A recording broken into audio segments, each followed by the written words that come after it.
Hi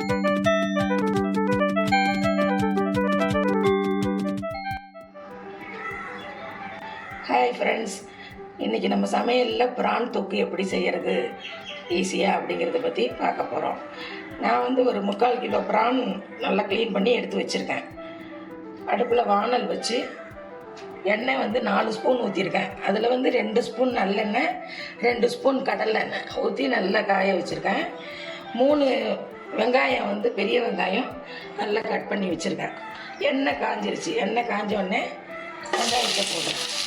வெங்காயம் போட்டு நல்லா வதக்கிறேன். நல்லா வதங்கணும். நல்லா வதக்கிறேன். நல்லா கண்ணாடி பதம் வரணும். கண்ணாடி பதம் வந்தோடனே தான் நம்ம இஞ்சி பூண்டு எடுத்து போடணும். வதங்கிக்கிறதுக்கு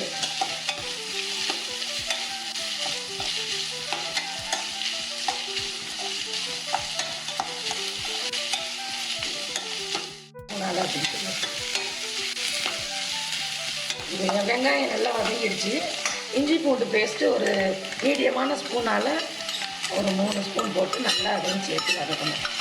அதையும் சேர்த்து கொஞ்சம் நல்லா வதங்குற வரைக்கும் வதக்கிட்டு, அதுக்கு பிறகு ஒரு 2 தக்காளி, மீடியமான தக்காளி 2 நல்லா சாப் பண்ணி வச்சுக்கிறத போட்டு அதையும் வதக்கணும்.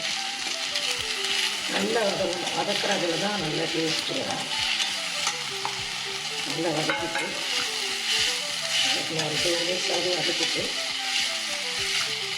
இந்த மசாலா ஐட்டம்லாம் மிளகாய் பொடி வந்து ஒரு 3 ஸ்பூன் வீட்டு குழம்பு. இப்போ வந்து இந்த வெங்காயம், தக்காளி, இஞ்சி பூண்டு எல்லாம் கொஞ்சம் நல்லா வதங்கி வந்துருச்சு. இப்போ மிளகாய் பொடி வந்து 1 2 3 ஒரு 3.5 ஸ்பூன் மிளகாய் பொடி போட்டுக்கிட்டு, மல்லிப்பொடி வந்து 2 ஸ்பூன் போட்டுக்கோங்க. மல்லிப்பொடி 2 ஸ்பூன் போடுறேன். மஞ்சள் பொடி வந்து ஒரு 1/2 ஸ்பூன், 1/2 டேபிள் ஸ்பூன் இது போட்டு கொஞ்சம் நல்லா அதையும் சேர்த்து வதக்கணும். வதக்கி நல்லா க்ளீன் பண்ணி வச்சுருக்கிற பிரானை வந்து அதில் போடணும். அதை போட்டு நல்லா அதையும் நல்லா வதக்கி, இன்னும் போட வேண்டியது உப்பு தான். உப்பு தண்ணி ஊற்றி கரெக்டாக வேக வைக்க வேண்டியது.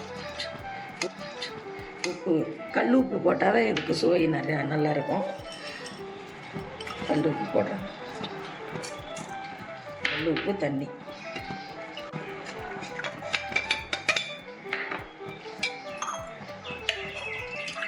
அது வேகிற அளவுக்கு தகுந்த மாதிரி ஊற்றிக்கலாம். உங்களுக்கு கிரேவியாக வேணும்னா நிறையா தண்ணி ஊற்றிக்கலாம்.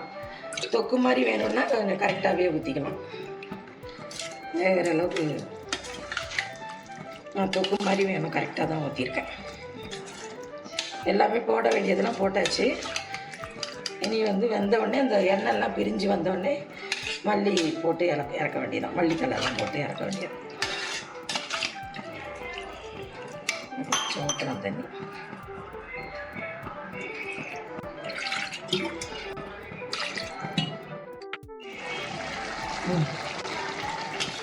தண்ணியெல்லாம் வற்றி பிரான் தொக்கு ரெடி ஆகிடுச்சு.